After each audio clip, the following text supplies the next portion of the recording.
হাসিনা কি তার চিকিৎসক যে ভারতে বসে সে তার চিকিৎসা করবে?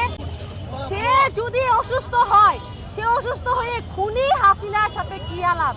এই পলাতক হাসিনা কি তার চিকিৎসক যে ভারতে বসে সে তার চিকিৎসা করবে? আমরা শুরু থেকে বলে এসেছি এই চুপ্পু হচ্ছে ভণ্ড। 17 বছরে বাংলাদেশে ঘুমের দায় সে এড়াতে পারবে না। হাসিনা রেজিম যে অবৈধ ইলেকশন করেছিল সেগুলো এই খুনি চুপ্পু সে হচ্ছে সরাতে পারবে না। জুলাই গণহত্যার দায় সে হচ্ছে নিজের উপর থেকে সরাতে পারবে না।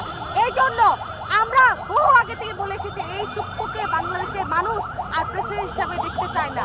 তাকে এখন যেহেতু আল্লাহরই লীলা খেলা, এই জুলাই মাসেই তার অপকর্ম হচ্ছে আমাদের সামনে চলে আসলো। সে যে একজন দেশদ্রোহী সেই প্রমাণ আমরা চাক্ষুষ দেখতে পারলাম। অতএব এই প্রমাণের ভিত্তিতে অতি দ্রুত তাকে পদত্যাগ করানোর মাধ্যমে তাকে গ্রেফতার করানো লাগবে। কারণ বাংলাদেশের সার্বভৌমত্বের প্রশ্নে তারেক রহমানের নিরাপত্তার সাথে আমরা আপোষ করতে চাই না। তাকে গ্রেফতার করা হোক, দেশ বিরোধী কি ষড়যন্ত্র করছে সেটা সকলের সামনে তুলে ধরা হোক।